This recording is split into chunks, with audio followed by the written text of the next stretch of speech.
Las organizaciones que invitan, la Academia de Historia, Naciones Unidas, la Confederación de Comunidades Judías de Colombia, la Fundación Zahor y la Embajada de Israel, pedirles excusas por la demora en el comienzo. Teníamos otro acto aquí cerca y realmente las pocas 4 cuadras de allá acá son 45 minutos en vehículo.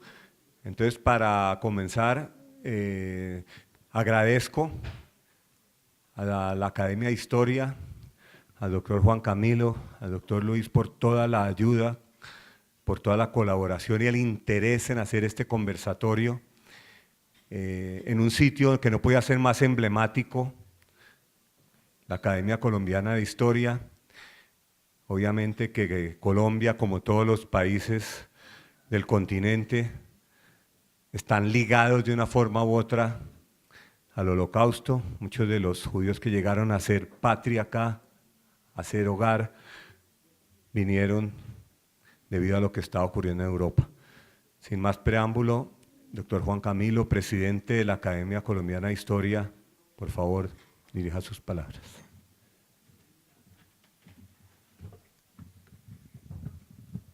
Les agradezco muchísimo la asistencia a este conversatorio, segunda parte de la jornada que se ha dedicado en el día de hoy al Día de Rememoración de las Víctimas del Holocausto. Tuvimos en la mañana una jornada en la Academia de la Lengua, un acto realmente muy emocionante en el que, entre otros, hablaron la embajadora de Israel, el embajador de Alemania, el embajador de Polonia, los rabinos, Jean-Claude Besudo, Marcos Pekel, y la ceremonia realmente muy conmovedora en la que además prendieron las velas algunos de los sobrevivientes del Holocausto que viven en Colombia. De manera que cuando el año pasado se pensó en hacer este acto en la Academia, no dudábamos un instante en hacerlo, en convocar, y afortunadamente lo estamos haciendo en la mañana de hoy. Agradezco muchísimo la asistencia del cuerpo diplomático presente, las autoridades religiosas, los miembros de las academias, los panelistas, el moderador, los estudiantes y los amigos de la academia que nos acompañan en esta mañana. Les voy a pedir además que al final de mis palabras, en lugar de un aplauso, nos pongamos de pie y guardemos un minuto de silencio por las víctimas del Holocausto.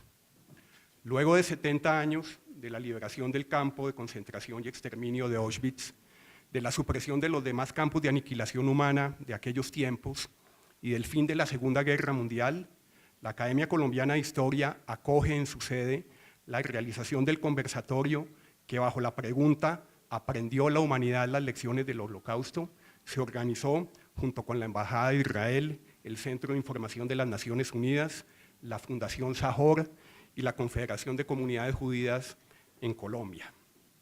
En desarrollo de la Resolución 67, aprobada por la Asamblea General de las Naciones Unidas el 1 de noviembre del año 2005, anualmente se celebra el Día Internacional de Conmemoración en memoria de las víctimas del Holocausto, jornada que se hace en la sede de Nueva York y se replica por el mundo con diversidad de variantes y de contenidos. La evocación del Holocausto posee un significado trascendental para la humanidad. Se trata de recordar para llamar la atención sobre los abismos de crueldad e insensibilidad a los que puede descender el ser humano y la necesidad de estar atentos para contener las degradaciones que acechan de manera insospechada. Bien lo enfatizó hace pocos días, el pasado 27 de enero, el secretario general de Naciones Unidas, Ban Ki-moon, en un nuevo aniversario de la liberación de Auschwitz, lugar donde fueron asesinadas más de 1 millón de indefensas personas de la forma más brutal por los gases tóxicos, los fusilamientos, el hambre y las enfermedades. Dijo Ban Ki-moon: hoy en día nuevamente somos puestos a prueba. En todas partes, las minorías a menudo deben enfrentarse al fanatismo. Las tensiones sectarias y otras formas de intolerancia están intensificándose. La violencia y los prejuicios que observamos diariamente son un crudo recordatorio del largo camino que nos queda por recorrer hacia la promoción de los derechos humanos, la prevención del genocidio y la defensa de nuestra humanidad común. debemos redoblar nuestros esfuerzos para eliminar las profundas raíces del odio y de la intolerancia. Las perspectivas sobre el Holocausto han tenido desarrollos muy importantes en la historiografía. Han coadyuvado además en uno de los principales debates teóricos de la disciplina, la compleja relación entre historia y memoria. Cientos de libros y artículos académicos han debatido este asunto. El historiador norteamericano Dominique Lacapra ha llamado la atención sobre este problema, entre otros, con sus valiosos libros Historia y Memoria después de Auschwitz y Representando el Holocausto, Historia, Teoría, Trauma. En ellos, insiste sobre el sentido de la memoria, de los testimonios para la historia y hace referencia al impacto del trauma, de los acontecimientos traumáticos sobre las percepciones del pasado. Reflexiona también sobre los llamados lugares de la memoria, museos, monumentos y similares, y su presencia en el trauma y el duelo frente a acontecimientos atroces. Todo esto, además, generando argumentos de tipo metodológico contra las desafortunadas corrientes del negacionismo. Complementa así a Saúl Friedlander, historiador franco-israelí de origen checo, cuyos padres fueron asesinados en Auschwitz, quien bastante aportó alrededor del conocimiento de los problemas historiográficos derivados de situaciones límite, como la del Holocausto, en el libro Memoria, Historia y el exterminio de los judíos de Europa. Incluso el cine también plantea un horizonte variado de reflexiones sobre el Holocausto, desde la lista de Schindler de Steven Spielberg hasta el extenso documental cercano a las 10 horas, no muy conocido en nuestro medio, de Claude Lanzmann, Shoah, considerado por algunos como el más grande documental sobre la historia contemporánea y de lejos la mejor película sobre el Holocausto, una estremecedora aproximación a la barbarie humana. En las reflexiones sobre los vínculos entre memoria e historia se debaten, por tanto, aspectos políticos, éticos y estéticos. Dominique Lacapra formula algunas preguntas al respecto. ¿Qué aspectos del pasado deben recordarse y cómo hacerlo? ¿Existen fenómenos cuya naturaleza traumática bloquea su comprensión y perturba la memoria al tiempo que producen efectos que afectan los intentos de representar u ocuparse de otro modo del pasado? ¿Cuál es en general el significado del trauma en la historia? ¿Generan algunos acontecimientos cuestiones morales y representacionales, incluso en grupos que no están involucrados directamente en ellos? ¿Tienen aquellos más directamente involucrados una responsabilidad especial respecto del pasado y de la manera en que se los recuerda en el presente? ¿Puede o debe la historiografía definirse de un modo puramente académico y profesional que la ponga a distancia de la memoria pública y de sus implicaciones éticas? ¿O por el contrario, debe fundarse en la memoria como matriz y como musa? ¿O existe una relación más compleja y matizada entre historia y memoria? Este tipo de preocupaciones y de repercusiones ético-políticas son precisamente las que interesan al pensar en la pregunta del conversatorio de hoy. ¿Aprendió la humanidad las lecciones del Holocausto? Además, porque el Holocausto no es lejano ni ajeno para la Colombia de hoy. De un lado, por los judíos que por esa tragedia terminaron en nuestro país y aquí encontraron su destino, que se entretejió con el nuestro. De otra parte, porque el Holocausto nos deja inmensas enseñanzas para nuestros desafíos del presente y del inmediato futuro. También hemos tenido nuestra propia Shoah, nuestra catástrofe de violencia, barbarie y terror. Lograr la paz duradera implica tratar con rigor la historia y plantear con claridad y sin temor los problemas derivados de la verdad. El filósofo e historiador búlgaro, radicado en Francia, Svetan Todorov, afirmó que los victimarios quieren olvidar, en tanto que las víctimas no pueden olvidar. Por ello, las víctimas tienen derecho a olvidar, en tanto que los victimarios tienen la obligación de recordar. Si bien esa aseveración posee bastante sentido en el contexto de la relación entre el trauma y el duelo, en todo caso, es deber de la humanidad no olvidar lo infame, lo inocuo, ignominioso y cruel de su propia historia para rescatar su dignidad. Se trata del Zahor, recordar lo que hizo Amalek. Transcurridos 70 años del final de Auschwitz, 300 sobrevivientes cargan con el dolor sin fin de aquella tragedia. Son el recuerdo y el vínculo con millones de muertos de la hecatombe del Shoah, y con sus descendientes que han tenido la cordura de la reconciliación. Son ejemplo de dignidad y de valor. Con profunda emoción y respeto y con un sentimiento intenso de solidaridad por las víctimas, evocamos hoy en la Academia Colombiana de Historia el Holocausto. Los invito a guardar un minuto de silencio.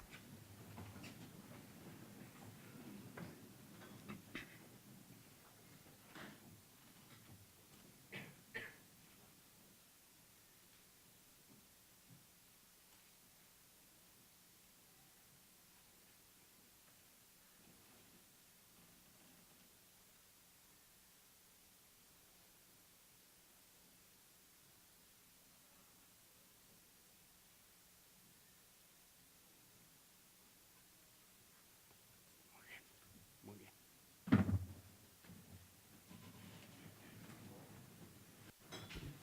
Invito al señor Jean-Claude Besudo, director de Relaciones Humanas de la Confederación de Comunidades Judías.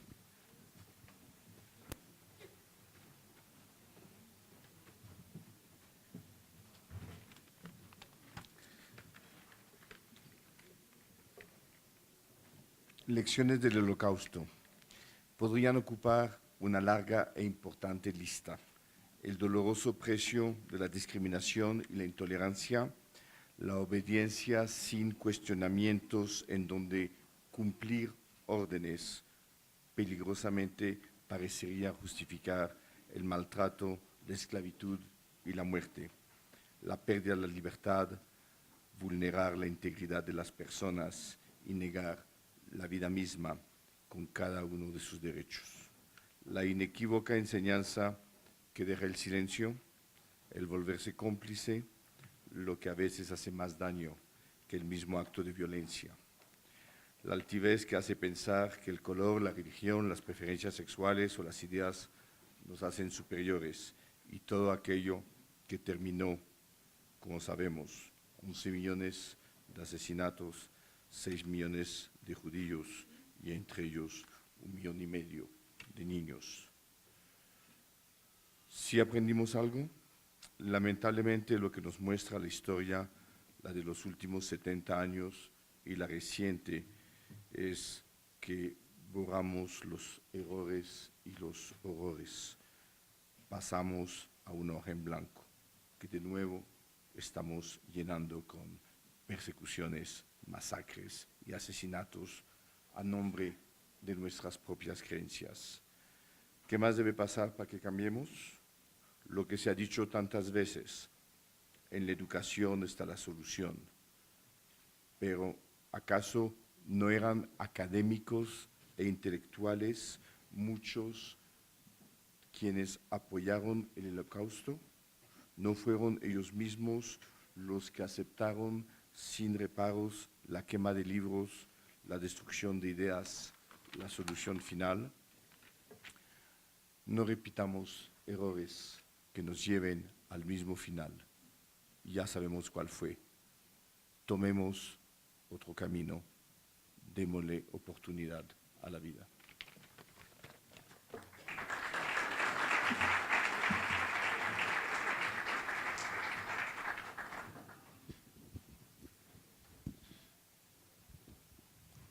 Vamos a dar comienzo al conversatorio. Los panelistas, obviamente, ninguno de ellos requiere presentación. La mecánica que vamos a hacer, cada uno de ellos va a hacer una breve intervención de 12 a 15 minutos. Después habrá algunas complementaciones y las personas del público que quieran hacer una pregunta y unos papelitos, la señora Hilda Demner muy cordialmente los recogerá y nos los traerá acá a la mesa, y vamos a dar comienzo de una vez. Diana Uribe, historiadora, todos la conocemos, más por su voz quizás. Diana. Bueno, buenos días. Primero que todo, para mí es un honor estar acá y es en este momento tan importante y en esta conmemoración tan absolutamente solemne, básicamente es para dar un poco de contexto general en el cual llegó a pasar una cosa tan terrible sin que esto tenga nunca explicación, simplemente es un contexto, ¿sí? Entonces, a partir del Tratado de Versalles, en el momento en que Alemania siente que fue despedazada en la mesa de negociación y no en el campo de batalla, a partir de ese momento ellos técnicamente no estaban perdiendo la guerra porque se acababa de retirar el frente oriental para la revolución bolchevique. Entonces, la negociación en Versalles destruyó a Alemania por los siguientes años de una manera terrible, y lo que va a hacer Hitler y el nacionalsocialismo después de haber acabado toda la oposición de izquierda, los espartaquistas, después de haber acabado cualquier otra forma de pensamiento alterno, es utilizar la herida del Tratado de Versalles que imponía a Alemania pagar la reconstrucción de Europa, y la desmembraba y le prohibía hacer ejércitos y una gran cantidad de restricciones muy graves. Entonces van a utilizar la gravedad de la situación de Alemania en la posguerra, de la Primera Guerra Mundial, para montar un enemigo sobre el cual vertir el odio de la situación que estaba viviendo Alemania en ese entonces. Entonces, si hubiera, o sea, la cosa, esas decisiones las tomó Francia, las avaló Inglaterra, fue el resultado de la Primera Guerra Mundial, fue una venganza, no una paz. Entonces, eso que fue un contexto geopolítico muy particular, todo se le va a montar a la comunidad judía y van a empezar a montar el discurso del odio, un poco en las lecciones del Holocausto, estos imaginarios del odio, cuando un pueblo, una raza, una religión, una etnia, una tendencia histórica se vuelven el objetivo de un odio colectivo, es una de las cosas más peligrosas que le puede pasar a la humanidad, porque yo no sé por qué perverso mecanismo la gente cree que teniendo un culpable las penas son menos, o de alguna manera hay algún alivio en señalar a alguien. Entonces montan sobre la comunidad judía la responsabilidad histórica de la situación de Alemania en toda la Primera Guerra Mundial. Y Hitler se va montando sobre el discurso del odio y lo va convirtiendo en una bandera y luego lo va convirtiendo en ley. Entonces primero hay un proceso ideológico, después hay un proceso legal y después hay un proceso de facto. Entonces primero es elegido canciller democráticamente y después empieza las leyes de Nuremberg. Entonces las leyes de Nuremberg es la prohibición de la comunidad judía, de la presencia de la comunidad judía en la sociedad alemana. Entonces se prohíbe asistir a los teatros, estar en los frentes de las casas, montar en bicicleta, ejercer profesiones. O sea, se les excluye de toda la visibilidad de la sociedad alemana. Después de eso viene la noche de los cristales rotos, que es toda la destrucción de los negocios de la comunidad judía en Alemania. Después, esto es gradual, y la gradualidad es importante porque esto es escalado, y los genocidios lo son. Entonces los genocidios generalmente se justifican previamente, y la justificación es el odio, es el racismo, y esto va desde los chistes, ¿no? Aquí hubo una exposición hace unos años en Colombia que se llamaba El Mundo de Ana Frank, y partía de los chistes y partía de la aceptación popular del odio o de la segregación.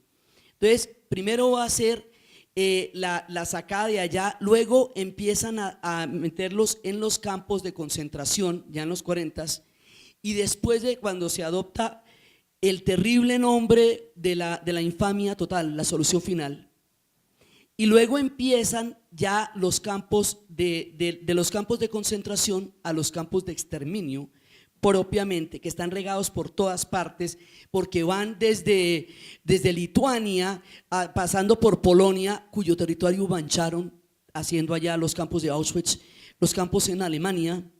Entonces cada uno de estos campos empieza a cumplir una serie de cuotas. cuando uno va a Auschwitz, una de las cosas que más aterra es la cantidad de inversión, infraestructura. Más de 10.000 personas debieron haber trabajado para construir un campo de esos, porque es muy grande y tiene una cantidad de recursos de toda índole, lo que hace pensar que esto no fue una cosa periférica al Tercer Reich, ni algo de lo que también pasó en la guerra, sino esto debió haber sido un proyecto central, porque lo que le metieron de dinero y de inversión a una maquinaria de la muerte es absolutamente inconcebible. Es la muerte convertida en una maquinaria, es la destrucción de una idea, de un mundo, de una cultura sin la cual además no se puede concebir la cultura occidental, porque quedaría totalmente coja. Entonces empieza todo esto y se los van llevando y hay una negación permanente, episodios como el gueto de Varsovia que se dieron antes y después de ya cuando entran y acaban con el gueto, llevan a la gente a Auschwitz, recursos de distracción como el campo de Terezín, donde llevaban los intelectuales y había como una especie de fachada benevolente de lo que estaba pasando en los campos de concentración. Viene la negación permanente de lo que está pasando, además está pasando en el contexto de la Segunda Guerra Mundial. Europa está por segunda vez experimentando el suicidio de la razón. Y entonces, o sea, Europa se está suicidando como sociedad en ese momento, por segunda vez.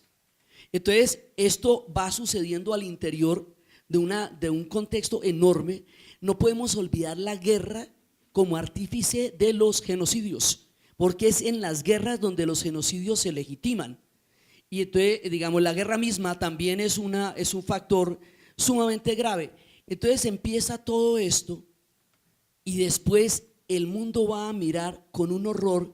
Cuando ya empiezan a mirar lo que realmente pasó, el espanto se apodera de la conciencia histórica del mundo y de la conciencia histórica de Occidente, porque no fueron solamente aquellos a quienes Hitler se llevó, los judíos que fueron llevados al exterminio, sino, y de las cosas más graves, los que Europa entregó.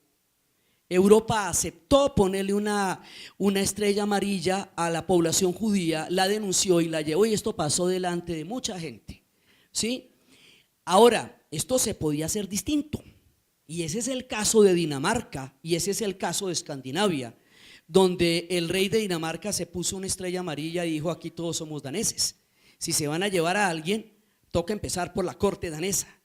Suecos, noruegos y daneses demostraron que se podía desobedecer una orden tan terrible. Ese no fue el caso de muchos otros países europeos, donde el antisemitismo hizo que esto fuera pasando de agache, porque de una u otra manera había un soporte ideológico y político donde pasó. Entonces ese karma de tener que enfrentar semejante horror, el rostro de la medusa y el espanto, más el barco de sobrevivientes que no fue aceptado en ninguna parte y se hundió con los que habían salido de los campos de concentración, es la que va a llevar a la presión tan grande del éxodo, del barco del Olimpia que se rebautizó el éxodo. Entonces el mundo queda con el peso del Holocausto y la bomba atómica. La Segunda Guerra Mundial termina con esos dos problemas para la ética del mundo. Bueno, hemos pasado rayas que no se pueden haber pasado nunca. ¿Cómo sucedió una cosa así? ¿Cómo se persiguió una idea de esta manera? ¿Cómo una comunidad de carne y hueso fue exterminada bajo el mote de un símbolo? Es cuando a la gente se le empieza a etiquetar y se empiezan a convertir en objetivos del odio de una idea. Eso es peligrosísimo y, como les digo, eso es gradual. Estas cosas van sucediendo poco a poco sobre la negación, no solamente del Holocausto, que es una barbaridad que siquiera eso suceda, sino sobre la negación cuando estaba pasando. Cuando esto estaba pasando había una negación absoluta sobre el tema, y una manera, históricamente es cada vez más difícil creer que la gente no sabía lo que estaba pasando ahí, porque hubo inclusive muchísimas ejecuciones públicas, ¿no? O sea, en Varsovia, que es una ciudad atravesada por el dolor, siempre hay placas y flores, y donde hay placas y flores hubo ejecuciones en masa, y toda la ciudad tiene placas y flores. Entonces, digamos, la idea de que esto no lo supieron, es cada vez más insostenible. Entonces, esto es un poco, digamos, del contexto, desde dónde viene, desde cómo se fue haciendo, desde cómo llegó hasta convertirse en una maquinaria de la muerte y cómo llegó a una cifra tan grande de judíos, republicanos españoles, anarquistas, socialistas, comunistas, homosexuales, porque era otras gitanos en una gran cantidad, casi proporcional al número para su población total, gitanos. Mucha gente, muchísima gente cayó en el Holocausto. Me quiero referir a la pregunta de si aprendimos o no. No hemos aprendido las lecciones históricas porque si no, esto nunca hubiera vuelto a ocurrir. Y ocurrió en Bosnia-Herzegovina en vivo y en directo frente al mundo entero, porque eran unos musulmanes en Europa que no le importaban a nadie. Ocurrió en Ruanda entre los Hutus y los Tutsis, viendo cómo se acababan en un mes, 850.000 tutsis fueron asesinados, mientras el mundo veía impasible.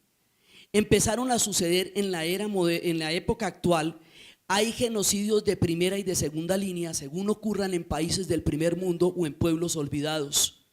Entonces hay genocidios que son menos importantes, ¿sí? Y que son el de Ruanda. Había una película donde decía, vamos a intervenir, y decía, ¿cómo para qué? Si aquí no hay ni petróleo, no me haga reír, eso no le importa a nadie. Entonces, no hemos aprendido la lección, no solamente porque se han repetido, sino porque hay crímenes que duelen más según las sociedades donde ocurran.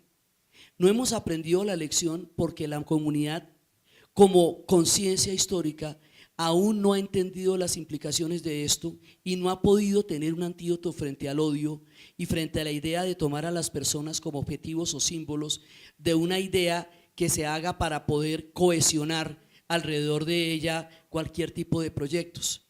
Entonces, es un poco eso, un poco de contexto, y no nos las hemos aprendido porque los genocidios se han repetido y todavía no tenemos el antídoto. Es un poco eso lo que yo quería decir.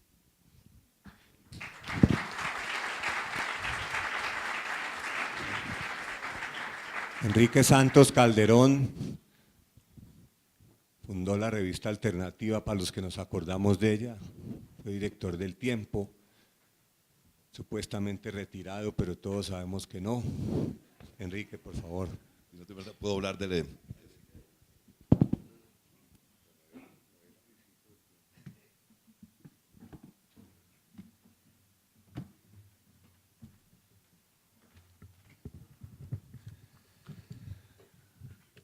Buenos días a todos.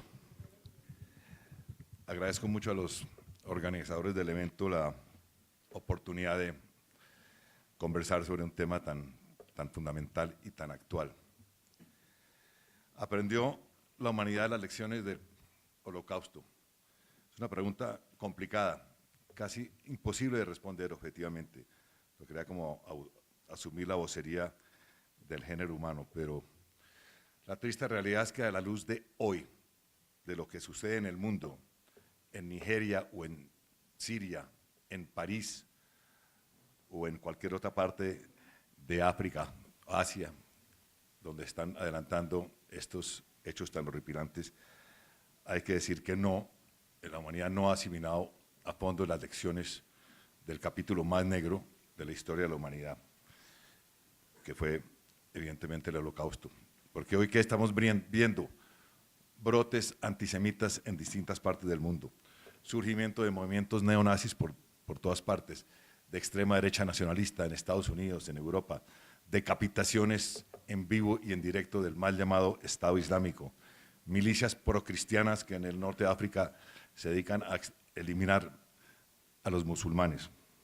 Todo esto lo deja uno muy pensativo, indica que sigue viva hoy en día, 70 años después del Holocausto, en la segunda década del siglo XXI, sigue viva la violencia por razones étnicas, religiosas, ideológicas.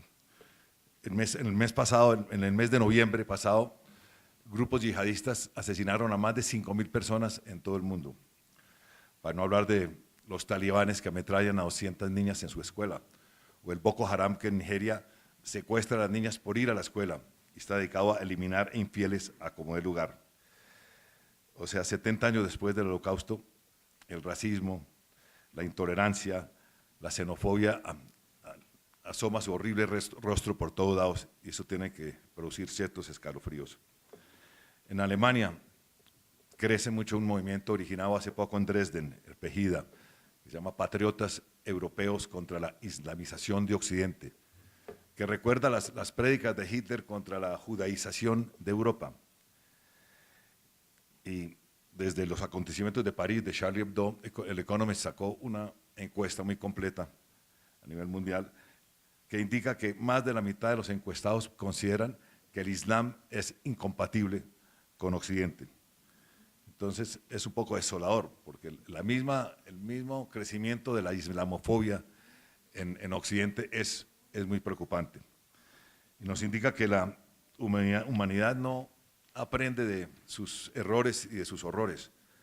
No aprende porque olvida, no aprende porque no conoce bien, porque no le interesa, porque las angustias del presente, la crisis económica, el desempleo, la obsesión antiterrorista, pesan mucho más que las enseñanzas del pasado. Posiblemente es una combinación de todo esto. Pero podemos evaluar a la humanidad, al género humano, la madurez de una sociedad o de una cultura por la acción de minorías fanatizadas, o debemos preguntarnos si todos estos grupúsculos extremistas tienen raíces más profundas, históricas, sociales, culturales, étnicas, ideológicas, que son las que alimentan el odio y la intolerancia. Y hay que recordar muy bien que el Holocausto no comenzó por las cámaras de gas, sino, como bien se ha dicho, por las palabras, por el discurso incendiario que propagó el nazismo, por la incitación al odio, a la diabolización del contrario, y que todo el mundo civilizado prefirió mirar al otro lado, pasar de agache, como decía Diana, ante lo que comenzó a suceder en Europa y en Alemania en los años 30. Esto no es conmigo, decían, hasta que les explotó la guerra en las narices.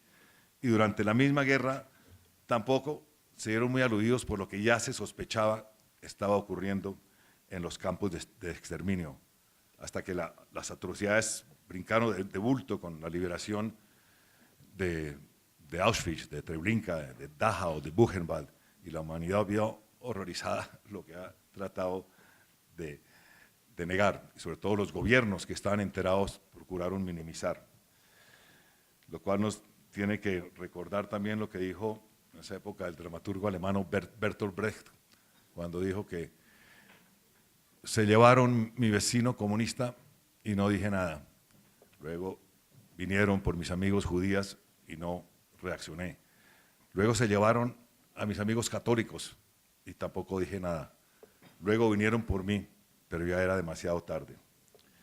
De ahí la importancia ante estos temas, de saber prevenir a tiempo, de saber denunciar, de contar, de recordar, de no refugiarse en la indiferencia o el miedo o el egoísmo nacional.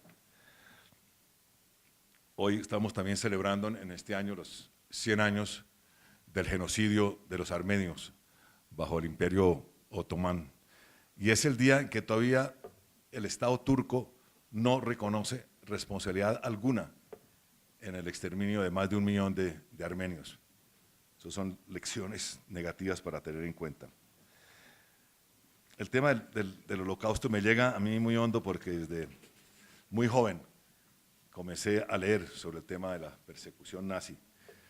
A instancias de mi padre leí a los 12, 13 años 2 libros que me marcaron muy hondo, que eran Éxodo y Mila 18. El uno sobre la fundación del Estado de Israel, el otro sobre la resistencia, la inusual resistencia armada de un grupo judío en el gueto de Varsovia. Son libros que me marcaron. Y hay uno que quiero mencionarles que leí hace como 15 años, es una investigación exhaustiva e escalofriante de un profesor de Harvard que se llama Goldman, creo que es un profesor de Harvard, historiador, se llama Los verdugos complacientes de Hitler, sobre la actitud de los alemanes ordinarios frente al Holocausto.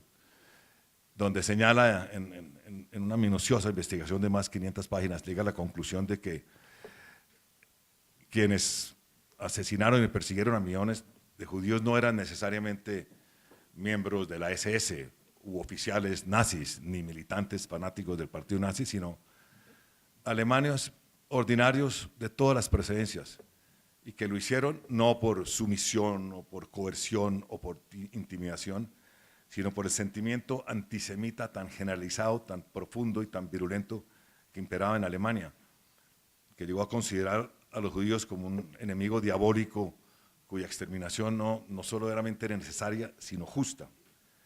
Es un libro realmente tremendo cuya lectura recomiendo. Y estoy terminando, perdónenme que abuse de lo literario, pero yo creo que los libros juegan un papel fundamental en la conservación de la memoria, así como el cine. Estoy terminando de leer un libro recién publicado de Martin Amis, considerado el mejor escritor inglés vivo, que se llama La Zona de Interés, The Zone of Interest, que es una novela de la vida y amores de los oficiales encargados de Auschwitz, el mayor campo de exterminio. Es un viaje literario fascinante al interior de estas mentes envenenadas de quienes asumieron la dirección de la doctrina de higiene racial y todas las implicaciones de la solución final, de cómo llevarla a cabo lo más pronto posible, aun cuando ya se sabía que se había perdido la guerra, el frente de Stalingrado estaba desmoronándose. Esta novela retrata de una manera impresionante, desconcertante, el ambiente y la mentalidad de estos oficiales cuya única obsesión era cómo acelerar la solución final. Es otro libro que obligado.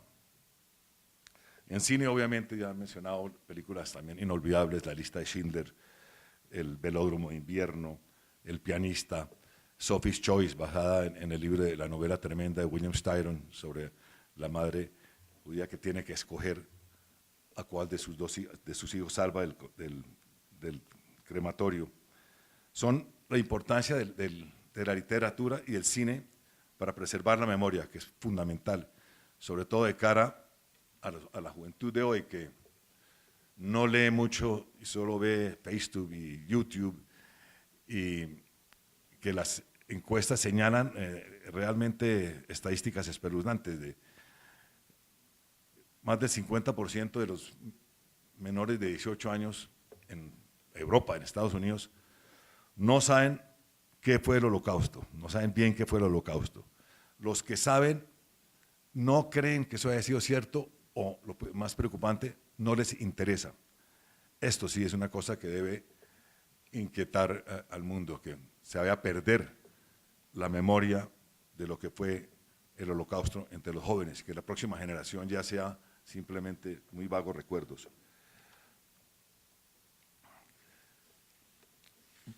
Quiero referirme muy brevemente a Israel, que es un país que he admirado profundamente desde su concepción, que he visitado 4 veces. La primera en 1968, yo estaba estudiando filosofía en Alemania. Un amigo judío mío, Pedro Shayo, que creo que aquí está presente, me propuso que fuéramos en las vacaciones de verano a un kibutz en Israel. Entonces, en 1968 acaba de suceder la guerra de los 6 días, que fuéramos a un kibutz a recoger naranjas. Y así lo hicimos. Nos fuimos a un kibutz cerca de Haifa, estuvimos recogiendo naranjas de 4 de la mañana a 11, y luego, tuvimos 2 semanas, luego nos recorrimos todo el país en autostop, que fue una experiencia realmente emocionante ver esta joven nación que acaba de salir victoriosa de una guerra de unos vecinos que querían aniquilarla, que encarnaba como el idealismo, la sociedad igualitaria de los kibutz. Había una popularidad enorme internacional que rodeaba a Israel. Luego volví en distintas ocasiones, en el 82, luego a mediados de los 90, y debo decir que cada vez que yo iba encontraba un Israel distinto, más agresivo, más defensivo, más militarizado, más intolerante, producto evidentemente de las sucesivas guerras del vecindario, pero que me inquietaba mucho por porque era perder esos valores universales que rodearon la fundación del Estado de Israel. Por eso tal vez en días pasados me encontré un viejo amigo mío muy culto y le comenté sobre este conversatorio, qué lecciones aprendió la humanidad del Holocausto, y me respondió que le pregunten a Netanyahu, una respuesta irónica, sardónica, burlona, pero no de un antisemita, sino de una persona con críticas a las políticas de Israel en relación con su población palestina. Críticas que yo comparto en muchas medidas. Yo creo que la resolución de la cuestión palestina es fundamental para el futuro de Israel y para la estabilidad y paz del Medio Oriente. Y no es casual que en esos mismos días, sería hace 2 meses, salió la noticia de que un fiscal de la Corte Penal Internacional había decidido abrir una investigación preliminar sobre posibles crímenes de guerra cometidos por el Estado de Israel en la zona de Gaza y en Cisjordania durante el año pasado. Una investigación, una decisión que puede parecer realmente escandalosa, como dijo el Estado de Israel, desconcertante para otras personas, pero el hecho mismo de que se haya planteado me parece significativo. Que una justicia internacional salida de los tribunales de Nuremberg, pueda plantear siquiera que va a investigar por crímenes de guerra a un Estado que es nacido, producto del Holocausto y fundado por el pueblo que ha sufrido el peor genocidio de su historia, es una cuestión que debe hacernos reflexionar sobre la gravedad de lo que está sucediendo hoy en el mundo.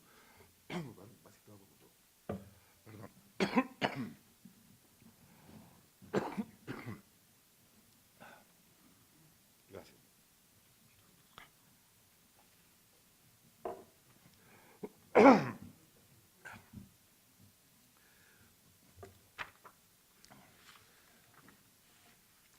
Quería referirme más a la necesidad de que Israel recupere todos los valores universales que lo hicieron grande, de tolerancia, de generosidad, de pluralismo, de ciencia, de cultura. Pero ya se me acabó el tiempo y quiero terminar diciendo muy categóricamente que el holocausto será siempre el ejemplo más terrible de hasta dónde puede degradarse la condición humana.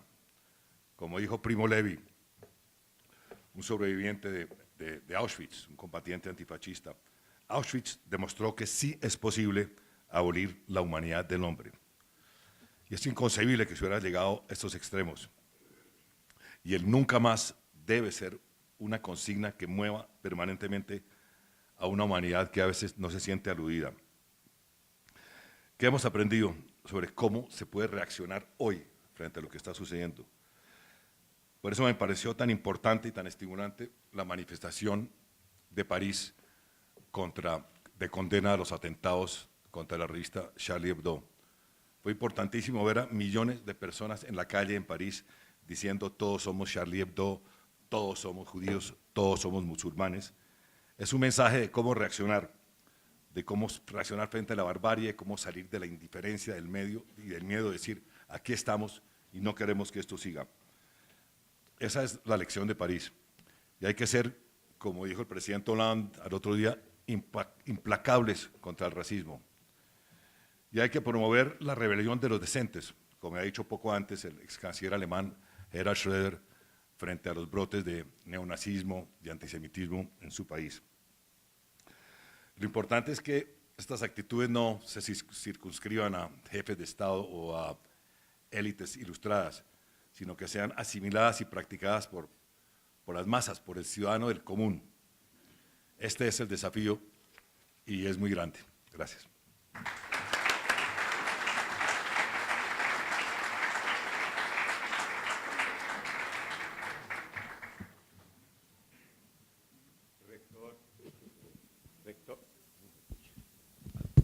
Rector de la Universidad Nacional de Colombia, quizás una de las personas de nuestra comunidad judía que más contacto tuvo con el pueblo colombiano, académico, escritor,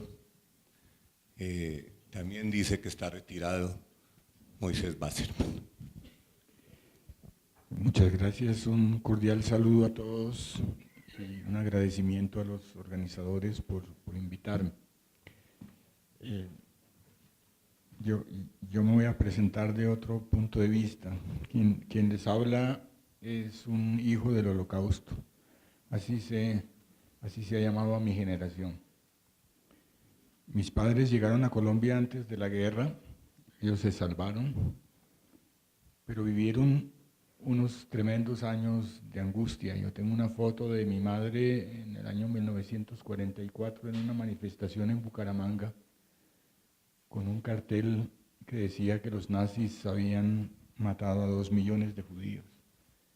Entendían que estaba sucediendo algo tremendo, pero no sabían todavía la magnitud de lo que estaba pasando. Su mundo anterior desapareció completamente, como en una avalancha. Familiares, amigos, instituciones, referentes, todo lo que conocía y era la base de su personalidad y de su vida desapareció. Jamás volvieron a visitar Europa. Yo nací en 1946, un año después del fin de la guerra, y durante toda mi infancia y juventud el Holocausto fue tema de recordación diaria en la casa. La lección que mi padre repetía era, si alguien le dice que lo va a matar, créale. La característica de mi generación ha sido la de vivir sabiendo que cualquier cosa puede pasar y temiendo que pase. Ahora sobre la pregunta que me hacen, pues yo he sido educador toda la vida. Y yo sé que antes de preguntar si una lección se aprendió, hay que preguntar si se entendió. Y creo que no. Y voy a argumentar por qué pienso que no se entendió. Como en las ciencias naturales, que son mi campo, un fenómeno se define inicialmente por lo parecido que es con nosotros. Y así se clasifica. Así se clasifica el Holocausto como un genocidio. Pero una vez definida su clase, para entenderlo hay que estudiar sus especificidades. Eso realmente es lo que define y lo que lo hace y lo que hace entenderlo, lo que hace diferente a otros de su especie. Y el Holocausto realmente es diferente a otros genocidios históricos. Hay un pueblo que creó la imagen de otro como su opuesto total y asumió como objetivo explícito su aniquilación completa. El modus operandi de esa operación sistemática no es una circunstancia secundaria, es en gran parte su esencia. Primero vino la aniquilación espiritual y cultural. Walter Benjamin, quien se suicidó al pensar que no podía huir desde Francia hasta España, escapándose del Holocausto, dijo en forma premonitoria que incluso los muertos no estarán a salvo del enemigo cuando él triunfe. Y esa fue una característica del Holocausto. Se empezó matando a los muertos antes que a los vivos. Hitler fue nombrado canciller por Hindenburg el 30 de enero del 33. La ley habilitante fue el 23 de marzo de 1933, que le dio la posibilidad de modificar la Constitución por decreto. En abril, los estudiantes en las universidades, en varias de las universidades, ya hacían cadenas en la puerta, cadenas humanas para impedir la entrada de los estudiantes judíos y de los profesores judíos. El 12 de mayo de 1933, la Asociación de Estudiantes Alemanes quemó 25.000 libros en la Plaza de la Ópera de Berlín. Fue uno de los primeros actos. Entre los grandes eliminados y quemados estaban Sigmund Freud, Karl Marx, Alfred Adler, Franz Kafka, André Gide, André Malraux, Nelly Sachs, Jacob Wassermann, Leon Feuchtwanger, Stefan Zweig, Henry Heine y muchos más. Definieron el arte judío como arte degenerado. Se purgaron los museos de 6.000 obras. Organizaron en 1937 una exposición didáctica que pasearon por todo el país para mostrar esa degeneración. Entre otros, Marc Chagall, Marc Ernst, Modigliani, George Gross, Vasily Kandinsky, Paul Klee, Oskar Kokoschka, Piet Mondrian, Lazar Segal y otros. La ciencia degenerada la encabezó Albert Einstein, quien fue expulsado de la Academia de Baviera y de la de Prusia. Lo acompañaron otros, muchos, algunos de ellos después premio Nobel como Max Born, Otto Stern, Fritz Haber, Fritz Liebmann, Hans Krebs, Max Perutz y cuantos más. Después de esa aniquilación cultural vino la aniquilación moral y la eliminación de la individualidad. Insultos, amenazas, la noche de los cristales, en el 38, la supresión de derechos civiles mínimos, el de la ciudadanía, el ejercicio de profesiones, el de los oficios, la ley de alteración de nombres, que les exigía identificarse a todos con un segundo nombre. Todas las judías Sara, todos los judíos Israel. La concentración en guetos, la marca con una estrella amarilla en la ropa y finalmente en los campos, para que dejaran de ser personas definitivamente el tatuaje de un número en los brazos. Y finalmente la aniquilación física. La población judía el año 1933 en Europa era de 9.500.000 personas, 6 millones fueron asesinados. No optaron por usar eufemismos para nombrar la operación, se llamó solución final. Otras especificidades. La población era totalmente civil, no había una cuestión de nacionalidades ni de conflicto nacional.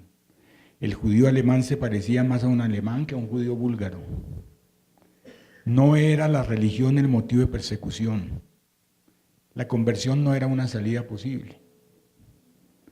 El judío se definía genéticamente. La música del cristiano Félix Mendelssohn fue prohibida porque era nieto del filósofo judío Moisés Mendelssohn. Insisto tanto en estas especificidades porque creo que no se entiende el Holocausto sin ellas. Creo además que hay varias formas para entender la lección, para no entender la lección. La más cruda es negando lo que sucedió. Hay incluso jefes de Estado que lo han hecho.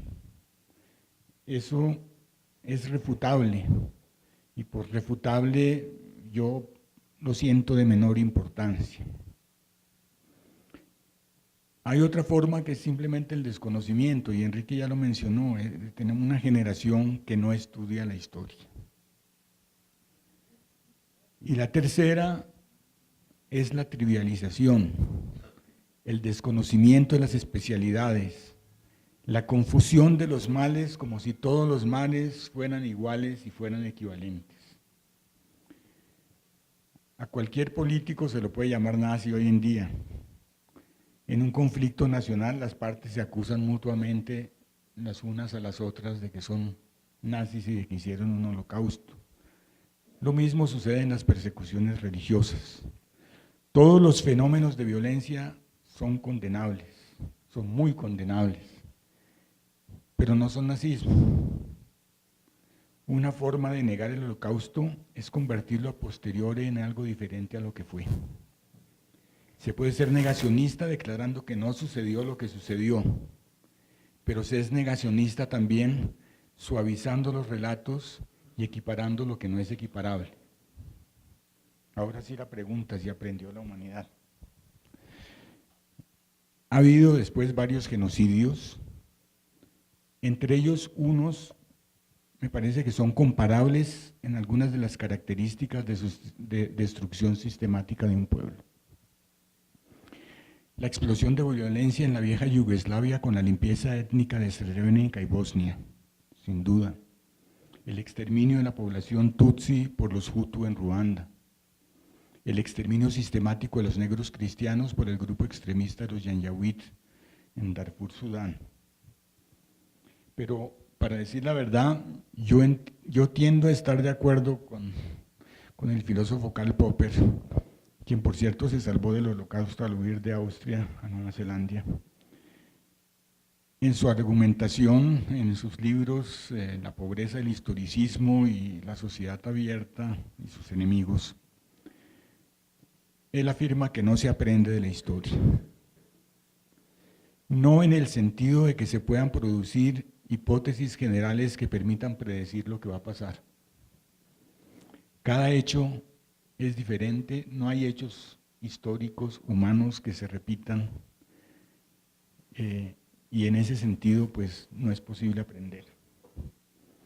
Pero sí se puede aprender de otra forma. Los científicos naturales muchas veces estudiamos los casos extremos para conocer un sistema o un fenómeno. El Holocausto es un caso extremo del mal y hay que estudiarlo de esa forma. Hay que estudiar qué tan inteligente y qué tan estúpido, qué tan bueno y qué tan malvado puede ser el ser humano para comprenderlo. No podremos con eso predecir qué va a pasar, pero podremos lentamente construir una moral más racional y un ser humano mejor.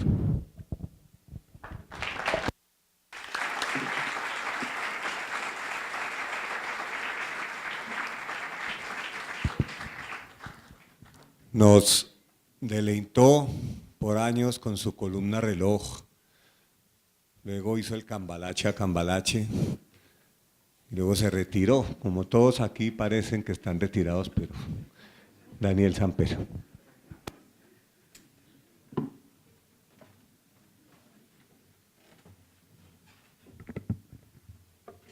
Muy buenos días.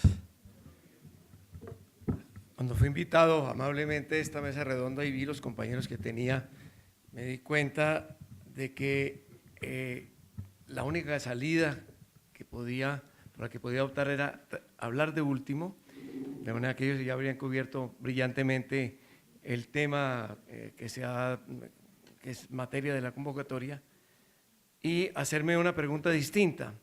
Acerté, lo han hecho mucho mejor, sin duda, de lo que yo podría haberlo hecho.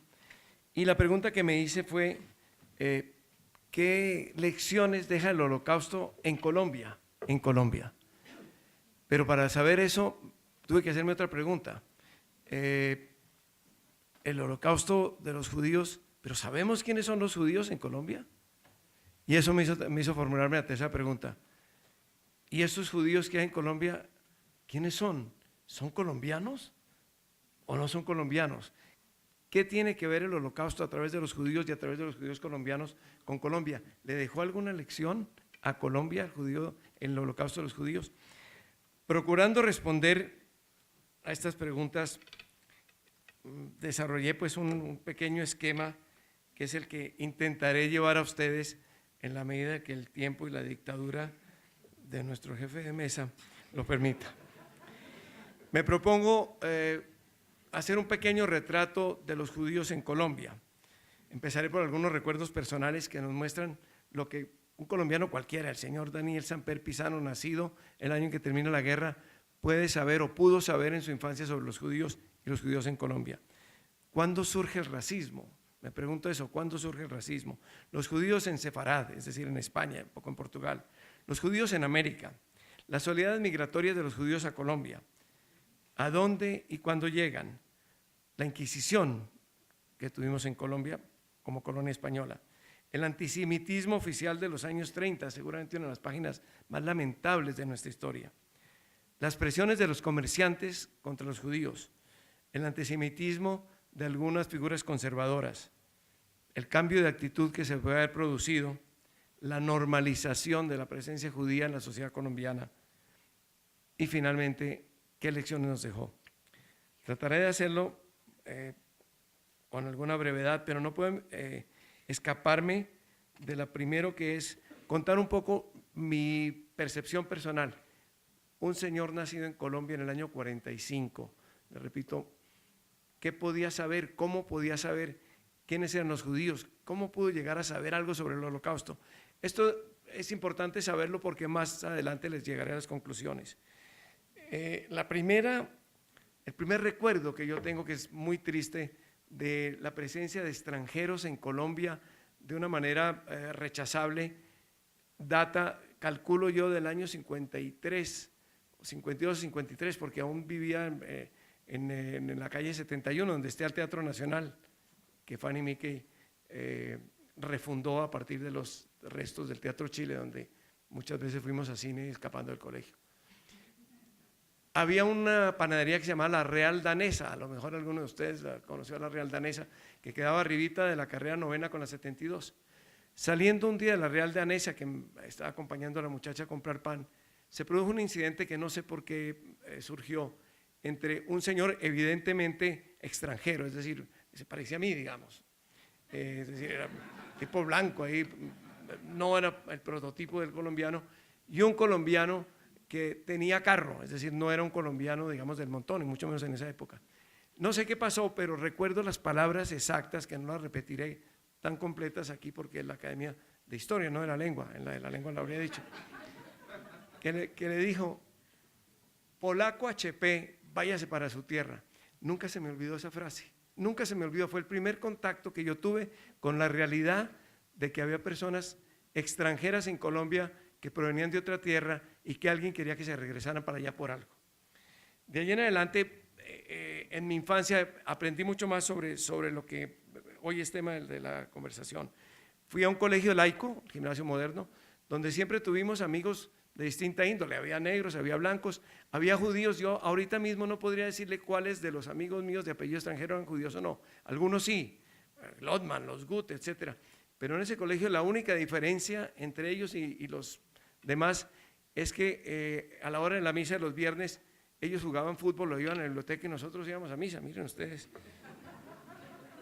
Por otra parte, siempre como niño bogotano de esa época, perteneciente a la clase media alta, ahora debo reconocer, tuve contacto en las fiestas, en el estadio, en la calle, en el trabajo, con compañeros judíos y me atrevería a decir que siempre los consideré, y me atrevo a pensar además que así ocurre con la mayoría de los colombianos, como unos colombianos más, con otro apellido, y, en fin, pero unos colombianos más.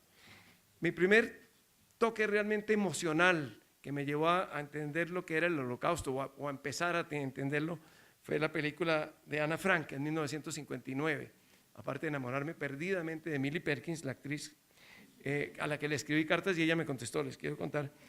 Entendí que había pasado algo terrible. Creo que fue lo que para Enrique fueron unos libros de novelas y luego libros más doctos, para mí fue esa película, El diario de Ana Frank. Empecé a interesarme por el Holocausto gracias al diario de Ana Frank. Más tarde fui a la casa de Ana Frank, he leído la versión púdica de Ana Frank, la otra versión, la versión del adolescente que empezaba a descubrir su cuerpo, que salió muchos años después. Siempre me interesó el tema de Ana Frank, porque a veces se necesita un ser humano que lo lleve en un tema importante. Por eso existe la literatura, si no, no existiría. He visitado Israel en varias ocasiones, por lo menos en 3. Fui con Enrique al campo de exterminio de Dachau, fui al de Auschwitz.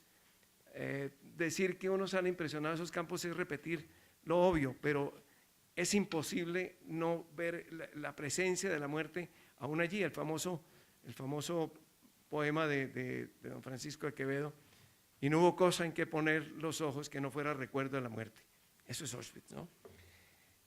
Luego he sido gran lector de los humoristas judíos y de los comediantes judíos, Woody Allen, Mel Brooks, Larry David, Milton Berle, Seinfeld, Efraín Kishon, que es un judío de Israel, Lelutier, por supuesto, que son casi todos ellos, salvo uno que es marona, son judíos, él es cristiano maronita, pero no por su apellido, no por otra razón. Todo esto me llevó a involucrarme en el interés por el problema judío, y ahora más por el problema judío relacionado con Colombia. he llegado a conclusiones muy básicas. Primero, ¿cuándo se puede desarrollar el racismo en una sociedad? Un caso es cuando hay muy pocas personas, lo que cuenta el libro, el informe Brodek de Philippe Claudel, que salió hace poco. Unas pocas personas en una sociedad cerrada pueden inducir el racismo. Pero también lo contrario, muchas personas en una sociedad pueden inducir el racismo, pueden inducir a las generalizaciones. Un negro le da una patada a un perro, entonces la generación es que los negros le dan patadas a los perros. Y eso ha pasado con los judíos. Puede llegar a las divisiones, a los conflictos, etc. Colombia, creo yo, no ha tenido ese problema, no ha sufrido de un racismo, ni porque sean muy pocos y se les discrimine, ni porque sean muchos y buscan conflicto, pero Colombia ha tenido una tercera forma de racismo, que es el racismo institucional o estructural, cuando se produce no en la población, sino se produce en determinadas capas de la población ilustrada, en la política o en otros campos. Y sobre esto voy a llegar.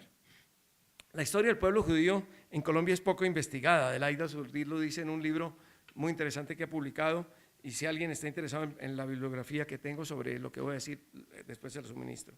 Los judíos, todos lo sabemos, en el mismo año en que nos descubren a los americanos, expulsan los reyes católicos a los judíos en 1492 y luego de Portugal en 1497. De manera que la primera oleada de judíos que tiene que salir de España o convertirse al catolicismo, así sea falsamente, para subsistir, es la de los judíos del Sefarad, es de los sefardíes. Son los primeros que llegan a América, que llegan inclusive con Colón en el siglo XVI y XVII, y son los primeros que llegan también a Cartagena. Hay un gran número de judíos que se convierten al catolicismo y adoptan apellidos que parezcan muy católicos, como Santo Domingo, Santa Coloma, Samper, que quería decir Santo Padre, y evidentemente los Samper venimos de una familia que se convierte al judaísmo, del judaísmo al catolicismo, es decir, de marranos, y creo que siempre lo hemos reconocido así. A mí me complace saber que ya es algo que se reconoce en Colombia. El último libro de Héctor Abad, La Oculta, dedica muchas páginas a decir que él es procedente de judíos conversos. Antes eso quizás no era bueno mencionarlo. Ahora no solo se menciona, sino que se dice con cierto orgullo. Héctor lo dice con cierto orgullo y yo lo comparto. Siempre he dicho además que mis tatarabuelos eran judíos conversos porque lo eran. Ahora bien, estos judíos conversos llegan a Colombia y muchos de ellos siguen practicando su religión clandestinamente, en privado la practican, siguen haciendo sus ritos y disimulan un poco por fuera con el apellido y con las relaciones que tienen con los cristianos. Pero hay casos fascinantes en Cartagena, por ejemplo, donde llegó a haber judíos conversos que compartían el doble papel de cristianos en posiciones importantes para los cristianos y de judíos en posiciones importantes para los judíos. Hay un caso muy conocido cuando ya llega la Inquisición a América Latina y obviamente se persigue a los judíos y a las brujas. Entre otras cosas, hubo una bruja judía a la que persiguió la Inquisición, un doble pecado gravísimo, según parecía. Pero esta persona que se llamaba Blas de Paz Pinto en 1630 llegó a ser rabino en la clandestinidad y mayordomo de una cofradía católica, para que usted vea la capacidad de supervivencia del ser humano. Ahora bien, la Inquisición condenó a algunas personas. En Cartagena no fueron tantas como se ha pensado, pero sí tuvo sus condenados. 7 condenados a la hoguera, no demasiados, 7, de los cuales solo 5 pasaron pues por las llamas. De esos 5, 3 eran judíos, 1 era protestante y de otro no se sabe mayor cosa. Sin embargo, la hoguera no fue la única manera de perseguir las convicciones religiosas de otras religiones. Se torturó, se incautaron los bienes sin reconocerlos, se llegó al homicidio preterintencional, que diría un abogado, es decir, cuando se está torturando a alguien, y en Colombia sabemos que esto pasa, y ha pasado, se le va la mano al torturador y muere. No quería matarlo, pero se me fue la mano. Todo esto pasó con la Inquisición. Fueron muy pocos los quemados en la hoguera, pero fueron muchos los que sufrieron la persecución, y de ellos la mayoría eran judaizantes, es decir, los judíos no podían venir a América así tranquilamente en esa época. Eran los judíos que se habían convertido y que llegaban a América, pero conservaban sus tradiciones y su cultura, como es obvio que ocurre. Bolívar, afortunadamente, cuando llega ya la independencia, hace una invitación para que vengan los que quieran venir a Colombia y se abre un poco la puerta, no solamente a los judíos, sino a otras religiones y a otras razas, etc. El caso es que los judíos, bien con su disfraz de cristianos, o más tarde, ya como judíos, un poco más tarde, en fines del siglo XIX, se esparcen sobre todo en el comercio en Colombia. Encontraremos judíos en Riohacha, donde el contrabando es copioso, y cuando lo digo menciono que tengo un tatarabuelo guajiro que era medio contrabandista, según pude averiguar hace poquito en La Guajira, y van llegando a Cali, a Barranquilla, a Cartagena y a Bogotá.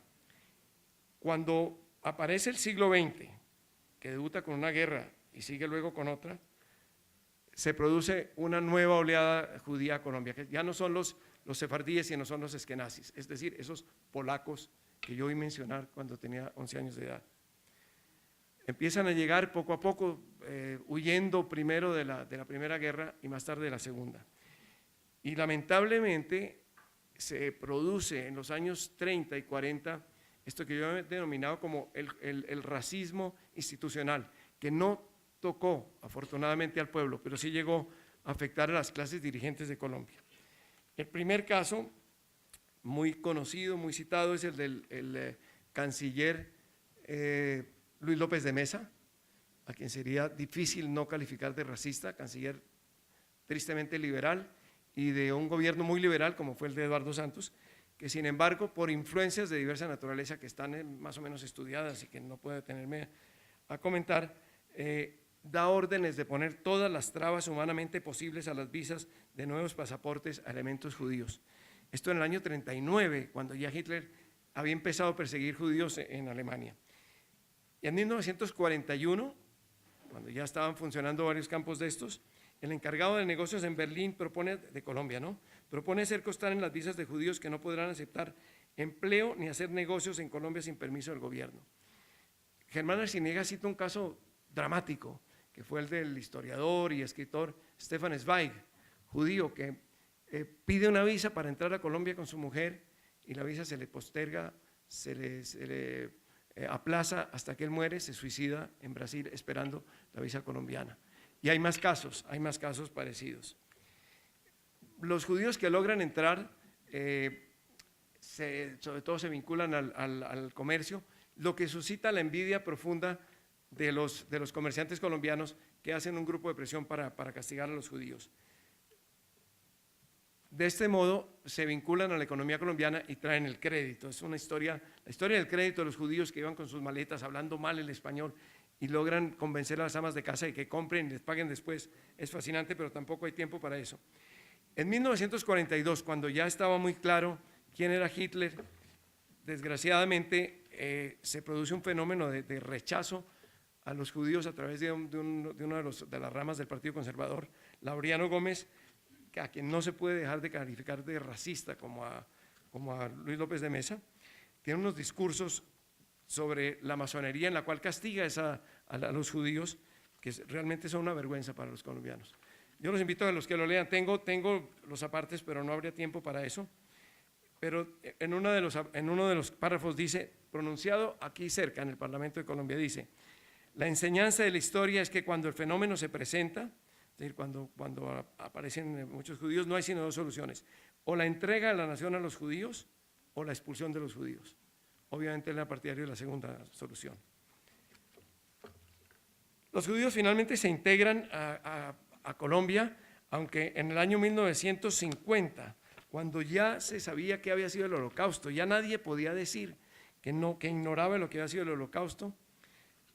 Hay un editorial del Siglo en que dicen que un judío, el profesor Juan Frida, nada menos, propuesto para la Academia de Historia, para esta academia, y dicen que insólitamente el señor Eduardo Santos, propietario del Tiempo, presentó como candidato suyo al nombre, a esta academia, el nombre del señor Juan Friede, judío alemán, quien llegó hace algunos años al país y que nada tiene que ver con Colombia ni con sus estudios históricos. 1950, 5 años después de la guerra. A Juan Friede, que es uno de los grandes antropólogos, etnólogos, etcétera, etcétera. Todo esto me conduce en el minuto 51 que me queda a preguntarme, ¿son los judíos colombianos o son judíos?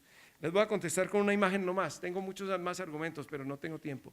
Cuando fui a hice una de las visitas de Colombia a Israel, pues en fin, como enviado del tiempo, jugaban un partido de desempate la selección Colombia y la selección de Israel, en Israel.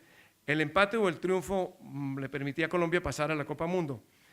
Fui a cubrir la noticia y llegué al estadio, y antes aún del estadio vi numerosos muchachos colombianos de apellidos totalmente judíos y que estaban estudiando en Israel o iban a kibutzes con la camiseta de Colombia.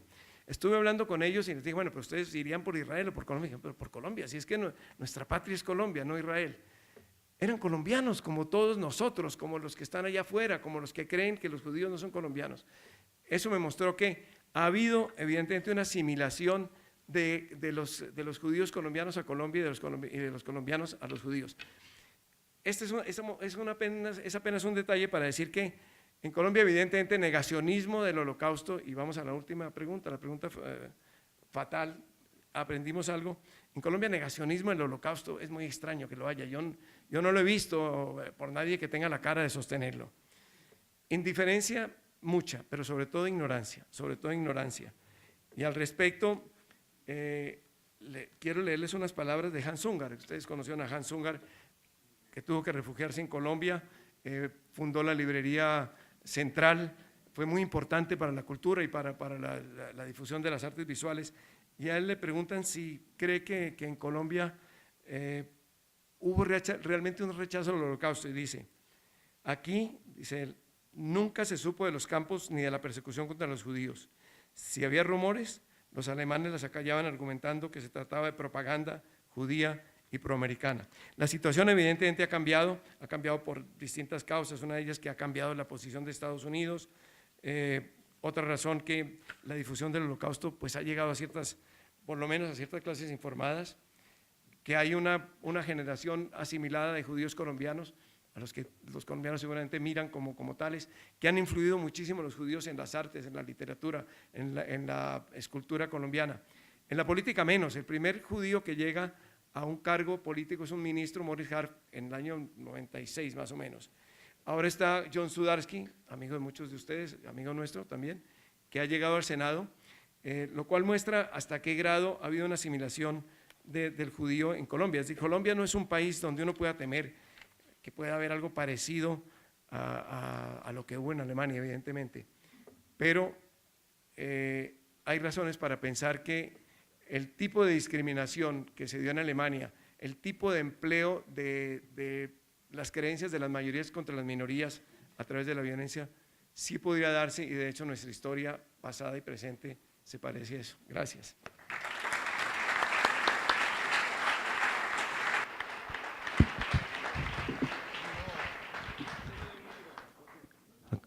Acá he tomado algunas cositas que dijeron y me voy a tomar la libertad de hacer algunas preguntas específicas a nuestros panelistas, y quiero empezar con Enrique. Usted mencionaba el tema de Israel, por ejemplo, en la Corte Penal, y dado que una institución como la Corte Penal ha ignorado crímenes realmente graves en varias partes del mundo, ¿cree usted que esa señalización de Israel que se hace en medios, que se hace por políticos y en instituciones internacionales, cuando se ignoran crasamente otras, no es una forma nueva de antisemitismo, de pasar del judío al Estado judío? Otra pregunta de difícil respuesta. Es evidente que la Corte Penal Internacional, desde su fundación hace 13 años, ha pecado por omisión en muchísimas ocasiones y ha logrado muy pocas condenas. Es una institución de justicia internacional que simboliza la necesidad de castigar crímenes de guerra, de que no haya impunidad, que viene además de los tribunales de Nuremberg, que fueron los primeros que se instauraron precisamente a raíz del Holocausto. Yo por eso digo que esa decisión de la CPI, que es además una cosa preliminar, van a investigar si hubo o no más allá de que fuera injusta, insólita o escandalosa, me pareció que tenía un significado paradójico, pero que debemos preguntarnos cómo es posible que una justicia internacional que viene de Nuremberg esté planteando la posibilidad de investigar a un Estado que viene del Holocausto por crímenes de guerra. Yo creo que esto se remite un poco a la cuestión palestina, a lo que yo creo es una pérdida de la imagen y de la credibilidad de Israel en los últimos años por el problema palestino, por lo que mucha parte de la opinión pública asimila hoy como una actitud injusta y discriminatoria de Israel frente a su población árabe, que a la luz de gran parte de la opinión son los perseguidos y los oprimidos de hoy. Entonces, yo no me atrevería a decir que eso es producto de un antisemitismo, pero yo sí creo que es preocupante para Israel esa pérdida de la simpatía internacional de la que gozaba hace 40 años de una manera unánime, y que hoy la opinión pueda mirar a los palestinos como los nuevos perseguidos. Y yo creo que la solución de la cuestión palestina, una solución justa para un pueblo que debe tener el derecho a un Estado pleno y a un territorio pleno, esa es fundamental también para el futuro de Israel, para su credibilidad ante la opinión pública, y ese era el sentido de lo que yo dije. Diana, el Holocausto está aún vivo porque aún hay sobrevivientes. Yo acabo de regresar de Auschwitz. En la conmemoración había 300 sobrevivientes. Hoy estuvimos en un acto muy conmovedor donde algunos sobrevivientes en Colombia, algunos de Auschwitz. Pero en algunos años será solo un acontecimiento histórico que se lee en los libros. Usted como historiadora, ¿se puede preservar realmente la memoria tal como fue de los hechos, tal como fueron, para que sirvan de lección, o se perderá y se distorsionará con el paso del tiempo? Yo creo que sí se puede preservar, porque de todas maneras, pues ya no quedará el testimonio vivo de las personas que atravesaron el rostro de la medusa, la cara del horror, que fue el Holocausto, pero todo el testimonio histórico de lo que ha pasado, la memoria, el ejercicio de la memoria sí es una preservación de lo que pasó. O si no, no recordaríamos ni la Inquisición, ni las cruzadas, digamos. La memoria no se pierde tanto así, y menos una memoria de esa naturaleza. Eso seguirá, es importante que siga, y es importante que hable con todas las diferentes voces que en el futuro tendrá, ¿sí? Es, digamos, tarea de todo el mundo que esa memoria todavía no es solamente una tarea de la comunidad judía, es una tarea del mundo entero que esa memoria se preserve, y que se preserve la esencia de cómo a partir del odio se puede hacer una cosa de estas, porque es en ese veneno en donde está la posibilidad de repetición, el creer que a través de la generalización de alguien o de algo, o de una idea o de un pueblo, se puede destruir una idea. O sea, es una memoria que permanentemente tenemos que tener, porque nos habla con muchas voces. Entonces no creo que eso se pierda en el tiempo. Creo que es muy importante preservar a las personas, a los sobrevivientes, poder que ellos terminen de contar todo lo que puedan decirnos, porque son el testimonio vivo de lo que eso pasó. Pero yo no creo que eso se pierda en el tiempo de ninguna manera, y creo que efectivamente el cine, la literatura, y es un compromiso mantener esa memoria y darle nuevos significados a esa memoria, que no solamente no se repita para la comunidad judía, sino para nadie, bajo ninguna circunstancia, en ningún momento de la historia futura, ni presente.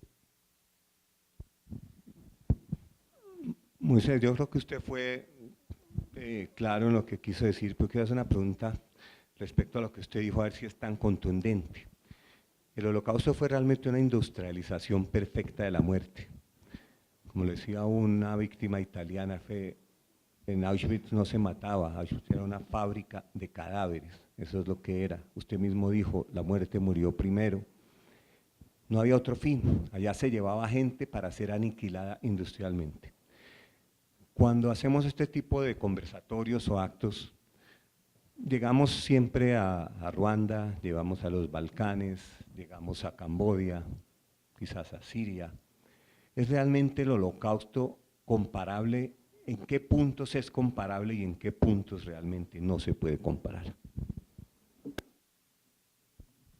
Sí, yo puse 3 ejemplos que tienen el componente de la aniquilación sistemática de un pueblo por otro pueblo. Una aniquilación intencional y sistemática y que estaba intencionada hasta el fin, o sea, llegar hasta el fin. Y por eso los puse como equiparables. No puse, por ejemplo, el Estado Islámico, porque me parece que tiene características que lo hacen muy diferente. Pero estoy convencido realmente que por su magnitud, por su intensidad, por su tamaño, por las… el Holocausto es el caso extremo. Y por eso planteaba que es importante estudiar los casos extremos. Es importante tener los casos extremos como referentes. Y pienso que este va a ser y va a ser por muchos años, y ojalá nunca haya un caso más extremo que este para que lo reemplace. Este va a permanecer como el caso extremo de la aniquilación de un pueblo. Hilda está recogiendo las preguntas, por favor, se las entrega Hilda, por favor me las trae.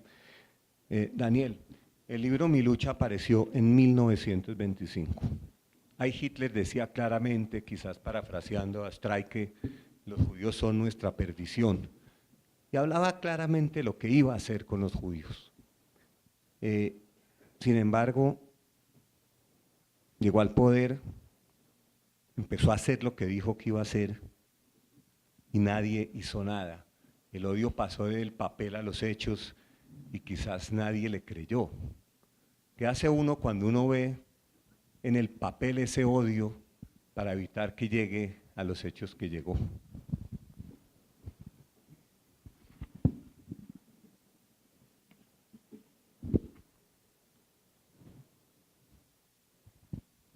Bueno, no hay ninguna duda de que ciertos procesos de culminación brutal y extrema tienen un comienzo aparentemente inocuo. Es decir, Enrique hablaba con razón de la violencia de la palabra. También de allí se puede pasar la violencia de las amenazas, a la violencia del anuncio, lo que mencionaba usted sobre el caso de Hitler. Ahora bien, es difícil hacer compatible eso con una sociedad que crea y un Estado que crea en formas democráticas.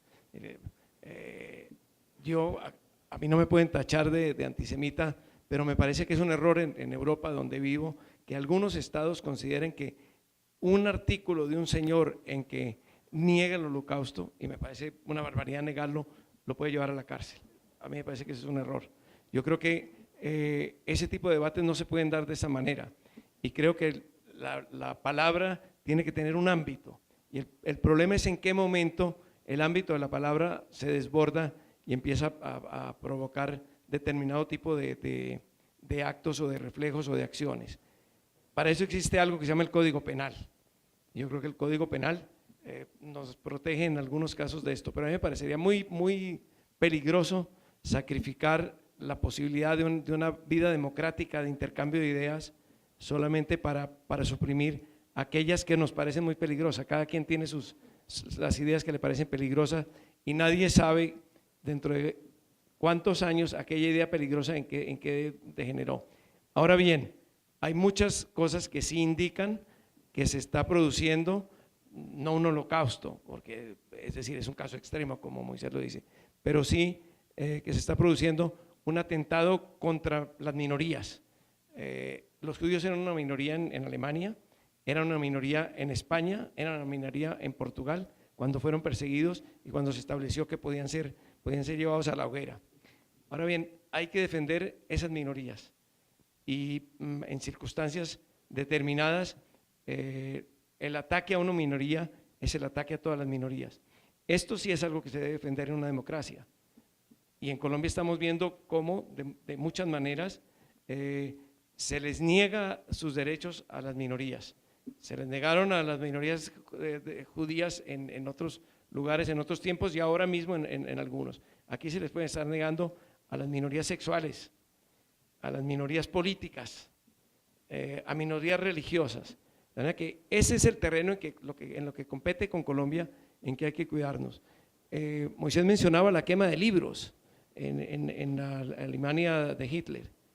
Es que tenemos funcionarios altos que han quemado libros, y han quemado libros por ideas. Se mencionaba la persecución de personas que tienen simplemente ideas distintas. Aquí se ha perseguido y se está persiguiendo a personas que tienen ideas distintas y se pretende llevarlas a la cárcel. De manera que, si bien estamos muy lejos del caso extremo que inicia Mein Kampf y que luego se desarrolla en Alemania, tenemos que aprender esas lecciones, que de determinados puntos que acepta la democracia no se puede pasar a otros.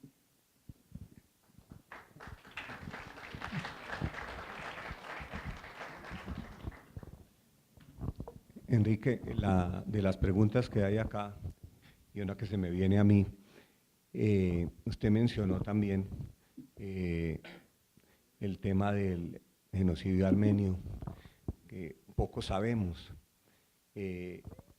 ¿Cómo hacer que la comunidad internacional, hoy en día con las herramientas que tiene, con las lecciones que supuestamente ha aprendido, llevar a que un Estado, en este caso el Estado turco, estamos a 100 años de casi el final del Imperio Otomano, se le presione para que acepte su responsabilidad en el genocidio y repare a las víctimas tal como lo hizo Alemania después de la guerra? Yo creo que el peso de la comunidad internacional en asuntos como estos deja mucho que desear, deja cada vez más que desear. Estamos viendo todo lo que sucede, estamos viendo la impotencia de la señora Merkel, del señor Hollande, de los americanos frente a lo que ocurre en Ucrania con Rusia. Está ocurriendo, hay reuniones, cumbres, y sin embargo hay una impotencia enorme de la comunidad internacional para realmente impedir que estas cosas sucedan. Frente a Colombia, para poner el caso nuestro y la justicia internacional y la Corte Penal Internacional, por ejemplo, una gran pregunta: ¿va a ser posible consolidar la paz en Colombia si hay de por medio unas normas de la justicia penal internacional que impedirían la participación política de la guerrilla, que obligarían a condenarlos? En fin, como decía, creo que el presidente de la Corte Suprema en estos días, la Corte Suprema colombiana, la justicia no puede convertirse en un obstáculo para la paz en un país que viene de 60 años de un conflicto interno atroz. Y la comunidad internacional tendrá que entender eso. Si en Colombia se produce un consenso nacional enorme, sólido, interno, sobre la necesidad de la paz, sobre la base de sacrificar un poco de justicia en función de la paz, entonces esa comunidad internacional, esa justicia penal internacional tendrá que aceptar que hay un consenso interno nacional, que hay una obligación superior de la comunidad colombiana, que es su derecho a la paz. Entonces yo creo que también se está magnificado el papel que puede cumplir la comunidad internacional, y estamos viendo ejemplos casi cotidianos de su impotencia frente a las grandes crisis del mundo.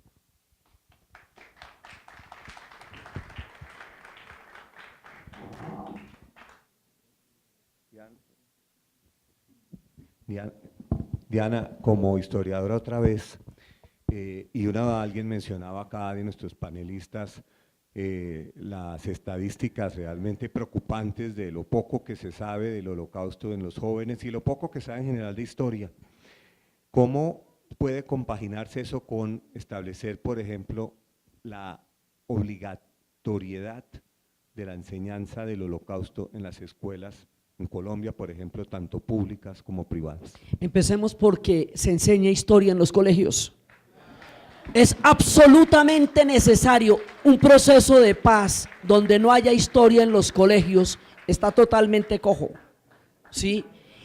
Yo no sé dónde tenemos que poner ese grito, pero hay que ponerlo, ¿sí? Hay que enseñar historia en los colegios, hay que enseñar geografía en los colegios, porque si no, ni siquiera saben dónde queda Alemania, ni dónde queda Israel, ni nada de eso. Digamos, esa es la primera parte. Digamos, el derecho de un pueblo al pasado. Cuando estaba hablando Simón Weiss de los ejemplos extremos, uno de los ejemplos extremos fue el genocidio de Camboya, porque una de las cosas que se persiguió en Camboya era el pasado. Mataron a las personas mayores de 30 años para que no hubiera ningún recuerdo de un tiempo distinto al que estaba viviendo con los Khmer Rouge. Mataron a los intelectuales, a las personas que tenían gafas, porque eso era símbolo de que eran intelectuales, a los que hacían oficios no manuales, porque eso eran símbolos de intelectuales. Entonces, un caso extremo es un pueblo que, además es un pueblo milenario, porque el reino de Khmer tenía más de 1000 años. Entonces, es el extremo del extremo cuando un pueblo decide aniquilar su propio pasado.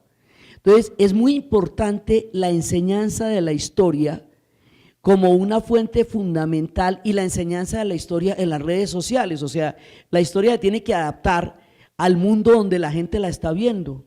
Sí, digamos, yo pretendo hacer eso, vamos a hacer unas redes sociales de historia, pero todo el mundo tiene que estar haciendo redes sociales de historia. Eso tiene que volverse pensum en los colegios. Y también es importante aprender la lección de la compasión. También es importante, ante la extrema crueldad, aprender la lección de la compasión. Cuando Mandela sale de la cárcel, en el momento en que hay un temor terrible de que vaya a infligir el mismo tipo de violencia que ellos han infligido, él dice: los perdono y los necesito para crear una nueva Sudáfrica, y crea así la nación del arco iris. Y en lugar de crear una plataforma que se hunde en la figura del Vengador, tan supremamente avalada en estos días y sobre todo desde el 11 de septiembre, los Vengadores gozan de muchísimo prestigio, dice: renuncian a la venganza.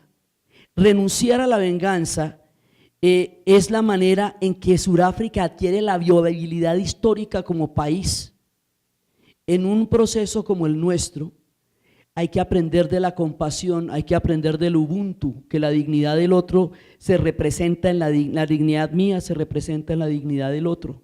Entonces hay muchas historias que aprender de ahí, también desde la compasión, porque el extremo de la crueldad nos tiene que llevar a poder sí ponernos en los zapatos de otro ser humano.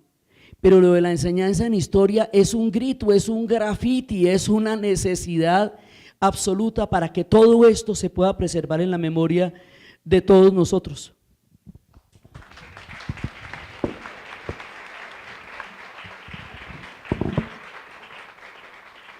Daniel, hablando de memoria, acá me llegó una pregunta que considero interesante. Hace 500 años larguitos llegaron los españoles acá.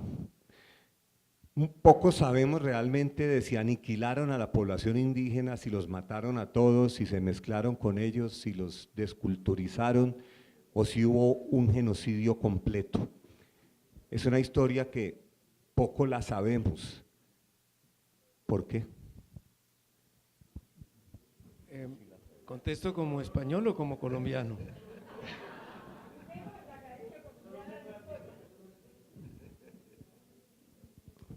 Yo creo que la respuesta es, como en ciertas encuestas, todo lo anterior junto.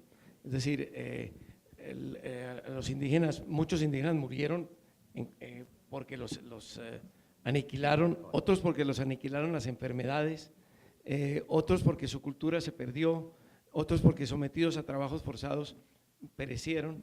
En fin, lo que no hay duda, y eso son las cifras las que hablan, es que hubo una sustitución radical de poblaciones entre las que había en América, sobre todo en América del Norte, y las que hubo después.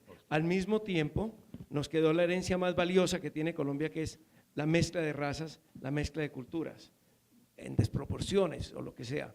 Pero si algo lo hace sentir a un optimista sobre Colombia es ver que tenemos varias razas y que esas razas se mezclan libremente y que de esa mezcla sale una cultura distinta que se manifiesta en 1000 cosas, que van desde la literatura hasta el vallenato y también en formas menos prudentes como es la picardía y la corrupción.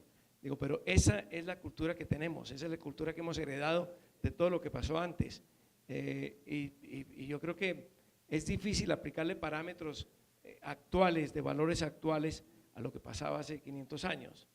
Una de las quejas de los españoles era que había tribus, sobre todo en la zona de Panamá, había tribus que practicaban la sodomía y mataban con perros a los indios que la practicaban.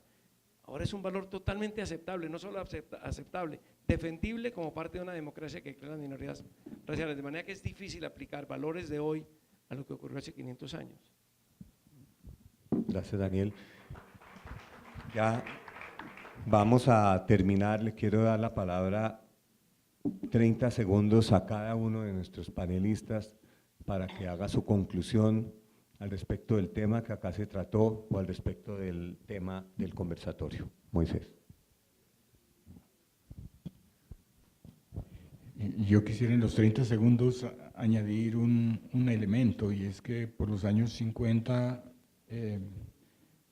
se hizo la Declaración Fundamental de los Derechos Humanos, y creo que ese es un giro fundamental en la construcción de la moral humana, y esos derechos son irrenunciables. Y creo que eso también ha cambiado, y si bien es muy imperfecta la situación y muy imperfecta la intromisión de unos pueblos dentro de otros, ha cambiado la filosofía de una no intervención a un derecho de intervención cuando se vulneran los derechos fundamentales. Y así vimos cómo a Pinochet, a pesar de ser senador eterno, un fiscal español lo tomó preso. Lo digo porque me parece que es una de las cosas que se derivaron de todo el horror de la Segunda Guerra Mundial, y es una ventana de esperanza. La humanidad no puede renunciar a ciertos derechos fundamentales. Esos derechos fundamentales no se pueden derogar por la decisión de ningún pueblo, y la comunidad internacional tiene la capacidad y debería tener la capacidad de intervenir en aquellas naciones en las cuales los derechos fundamentales se derogan. Creo que es una ventana que se abrió y me parece que es imperfecta, pero que es muy importante tenerla en cuenta. Yo quiero ratificar lo que comenté entre las conclusiones de mi brevísimo retrato de la comunidad judía en Colombia y las relaciones entre la sociedad y ella, y es que hay una gran ignorancia sobre lo que pasó en el Holocausto, una gran ignorancia sobre, en general, los elementos que configuraron todo lo que ocurrió en la Segunda Guerra Mundial, y creo que esa ignorancia nos afecta no solo en ese orden, sino en todos los órdenes en Colombia. En Colombia la ignorancia se extiende y cada vez sube más. Están mandando los ignorantes, y eso es otra forma de ignorancia. No solamente es preciso reforzar el pensum, revisar el pensum para aprender historia. La historia es verdad que se dejó de aprender, pero es que la lengua también se dejó de aprender y muchas otras ciencias. Es importante que los medios de comunicación, con la función que ellos tienen como profesores, reflexionen sobre esto. Lo que pasa es que no ocurre, lo que pasa es que no ocurre. Nosotros los que hacemos, o hacíamos, Enrique y yo estamos retirados, los medios de comunicación, tendríamos que habernos planteado muchas más preguntas de las que nos planteamos a lo largo de 50 años.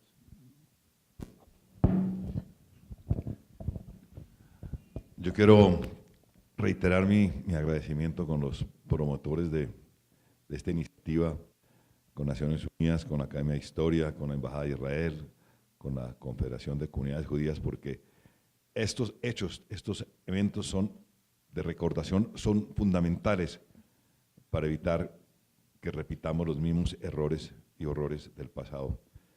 Y quiero resaltar también lo que me parece una conclusión como unánime de este panel, y que debe convertirse en una consigna para ahora y para el futuro, que es resucitar, por favor, la enseñanza de la historia en los colegios y escuelas de Colombia.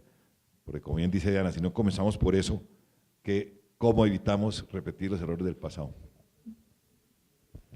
Bueno, yo quería decir también que la importancia, fuera de la lora con la historia, declarémoslo campaña Lora Cantaleta. O sea, primero los invito a eso porque la lora funciona, ¿sí? Los medios, pues yo sí he echado ese cuento varias veces, digamos la historia del holocausto de Israel y de la guerra la he contado muchas veces en un intento desde la radio por contar cosas que de pronto no se cuentan en otro lado. Pero a mí me parece que esto es muy importante como referente ético, o sea, referente ético en el sentido en que uno debe tener un punto de donde no se puede y no se debe concebir ni pasar bajo ninguna circunstancia. En su carácter extremo, esto tiene el valor de un referente ético. Una cosa de estas no es tolerable ni concebible en la memoria, ni lo es en el Holocausto, ni en las calles de Georgia ni Alabama, donde les echaban los perros a las comunidades negras por el derecho al voto, ni lo es concebible en Sudáfrica, ni en ninguna parte. Esto como referente ético, y también insisto en el tema de la compasión. Frente al extremo sufrimiento, frente al dolor más terrible, de ahí hay que aprender el respeto por el otro. De ahí hay que aprender la capacidad de vivir con el pensamiento, la religión y la forma de ser del otro. Creo que esa sería una lección muy importante para el presente, para el futuro y para la paz. Como referente ético y como un punto para encontrar en el límite de la oscuridad la capacidad de podernos entender y de poder aprender la compasión y la inclusión en nuestra forma de vida cotidiana en cada uno de nosotros. Creo que es un poco el valor que para mí es tan importante.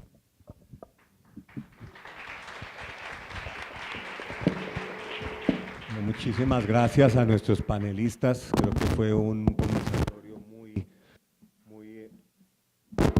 muy ilustrativo. Y quiero también agradecer la presencia de todos ustedes. Ya llegó la hora de terminar. Cada uno sacará sus conclusiones, cada uno aprenderá, cada uno llevará un mensaje a su casa, a su corazón. Y una vez más agradezco al doctor Juan Camilo de la Academia de Historia, porque creo que, como lo dije al comienzo, no podía haber un mejor lugar para este evento. Muchas gracias.